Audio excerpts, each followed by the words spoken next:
উনুন, test of Bengal, সহজে রান্না শেখার ঠিকানা। অধিকাংশ বাঙালি বাড়ির দুপুরের খাবার মেনুতে যে পদটা কমন থাকে কিংবা বাঙালি বাড়ির খাবার বলতেই যে খাবারটার কথা সব আগে মনে আসে সেটা হচ্ছে মাছের ঝোল আর ভাত। আর মাছ ভাত বলতে সব আগে যে মাছের কথা মনে আসে তা হচ্ছে রুই মাছের ঝোল আর ভাত। আজ আপনাদের আমি রান্না করে দেখাচ্ছি একদম ঘরোয়া ভাবে রুই মাছের ঝোল। তবে ঘরোয়া ভাবে হলেও এই ঘরোয়া উপকরণ দিয়ে কোন ফোড়ন দিলে এবং রান্নার শেষে কোন মশলা দিলে বা রান্নার মাঝখানে কোন মশলা দিলে সেটা হবে আঙুল চেটে খাওয়ার মতন স্বাদের মাছের ঝোল, তার জন্য আপনাকে দেখতে হবে পুরো ভিডিওটা।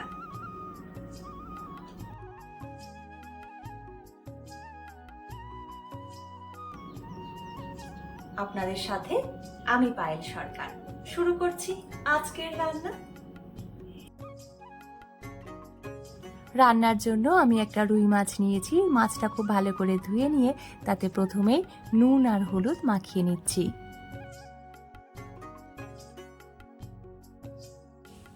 আলু দিয়ে মাছের ঝোল খেতে আমার খুব ভালো লাগে, তাই কয়েক টুকরো আলু আমি কেটে ধুয়ে রেখেছি। বিভিন্ন রেসিপির সাথে সাথে আমি আপনাদের কাছে একটা বার্তাও পৌঁছে থাকি, খাবার এবং জলের অপচয় করবেন না, খাবার ভাগ করে নেবেন, এতে ভালোবাসা বাড়ে। মাছে নুন হলুদ মাখানো হয়ে গেছে, এবারে আমি মশলা রেডি করে নিচ্ছি। মশলার জন্য নিয়ে নিলাম 1/2 টেবিল চামচ রাঁধুনি আর সাথে 1 টেবিল চামচ গোটা জিরে, নিয়ে নিচ্ছি 1 ইঞ্চি মতন আদা, দিয়ে দেব 3টে বা 4টে গোটা শুকনো লঙ্কা আর তার সাথে কাঁচা লঙ্কা। লঙ্কার পরিমাণটা আপনারা যেরকম ঝাল পছন্দ করেন সেই অনুযায়ী দেবেন। আর রাঁধুনি দিলে কিন্তু একটু খেয়াল রাখবেন, রাঁধুনিরও একটা আলাদা ঝাঁঝ আছে এবং এর ঝাঁঝেও রান্নায় একটা ঝাল আসে। মাছের ঝোলে যারা পেঁয়াজ যোগ করতে চাইবেন তারা প্রথমে একটু পেঁয়াজ ভেজে পেঁয়াজের সাথে মশলাগুলো কষিয়ে নেবেন। কড়াইতে তেল গরম হয়ে গেলে আমি নুন হলুদ মাখিয়ে রাখা মাছগুলো একে একে ভেজে নিচ্ছি। আবার এমনও অনেকে আছেন যারা মাছের ঝোলে পেঁয়াজ খেতে একদম পছন্দ করেন না, শুধু জিরে আদা বাটা দিয়েই মাছের ঝোল রান্না করে থাকেন। আমারও এই রান্নাটা খেতে খুবই ভালো লাগে। তবে তাদেরকে বলছি, যারা জিরে আদা বাটা দিয়ে মাছের ঝোল রান্না করেন, জিরে আদা বাটার সাথে একটু রাঁধুনি বাটা যোগ করবেন, দেখবেন স্বাদটা খুবই ভালো লাগবে। আমাদের মালদা বাড়িতে পেঁয়াজ দিয়ে মাছের ঝোল খাওয়া হয়, আর কলকাতার বাড়িতে পেঁয়াজ ছাড়া অর্থাৎ জিরে আদা বাটা দিয়েই মাছের ঝোল রান্না করা হয়। আমার 2 ধরনের ঝোল খেতেই খুব ভালো লাগে, আর এই কারণেই আমি 2 ধরনেরই রান্না মাঝে মধ্যেই করে থাকি। তবে রাঁধুনি বাটা দিয়ে মাছের ঝোল রান্নাটা আমি শিখেছি আমার শাশুড়ি মায়ের কাছ থেকে। উনি মাছের ঝোল ভীষণ ভালো রান্না করেন।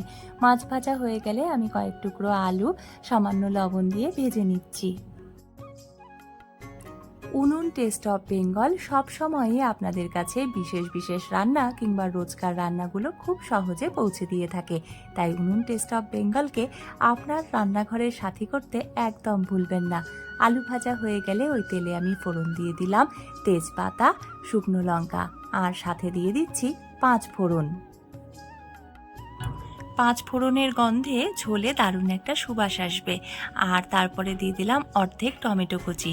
টমেটোটা একটু ভাজা হয়ে গেলে আমি বেটে রাখা মশলা দিয়ে দিলাম। তার সাথে দিয়ে দিলাম পরিমাণ মতো হলুদ আর 1 চিমটি চিনি। হলুদ আর চিনি মশলার সাথে কষিয়ে নিলে রান্নায় রং ভালো হবে। প্রয়োজনে অল্প অল্প জল দিয়ে আমি মশলা কষিয়ে নিচ্ছি। মশলা 3 থেকে 4 মিনিট ভাজার পর ভেজে রাখা আলুর টুকরোগুলো দিয়ে দিলাম। এবারে মশলা আর আলু একসাথে কষিয়ে নেব। দিয়ে দিলাম স্বাদ মতো লবণ। দিয়ে দিলাম ঝোলের জন্য জল। আমি নর্মাল জল দিয়েছি, তবে এই পর্যায়ে এসে উষ্ণ গরম জল দিলে রান্নার স্বাদ অনেকটাই বেড়ে যায়। জল দেওয়ার পরে কিন্তু আঁচ কমিয়ে ঢাকা দিয়ে রান্না করবেন। এই পর্যায়ে আঁচ বাড়ানো থাকলে তেল সব উবে যাবে এবং রান্নার পরে রং দেখতে ফ্যাকাশে হয়ে যাবে। আলু প্রায় সেদ্ধ হয়ে গেছে। এবারে আমি চিড়ে রাখা কয়েকটা কাঁচা লঙ্কা দিয়ে ভেজে রাখা মাছের টুকরোগুলো দিয়ে ঢাকা দিয়ে দিলাম 1 মিনিটের জন্য। মাছ বেশিক্ষণ ফোটালে কিন্তু নরম হয়ে যায় বা ভেঙে যায়, তাই 1 মিনিটের বেশি আমি ফোটাবো না। একটা বা দুটো আলুর টুকরো এভাবে আমি চটকে নিয়ে ঝোলের সাথে মিশিয়ে নেব। এতে করে ঝোলের মধ্যে যেমন ঘনত্ব বাড়বে, তেমনি ঝোলের স্বাদও বেড়ে যাবে অনেকখানি।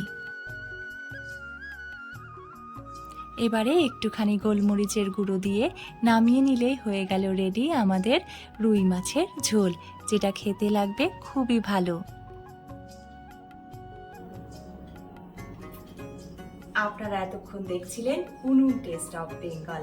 আজ এই পর্যন্তই। দেখা হচ্ছে পরবর্তীতে অন্য কোনো রেসিপির সাথে। ভিডিওটা দেখার জন্য অনেক ধন্যবাদ। আপনারা সুস্থ থাকুন, ভালো থাকুন, আনন্দে থাকুন। আর হ্যাঁ, উনুন টেস্ট অফ বেঙ্গলকে করে তুলুন আপনার রান্নাঘরের সাথে।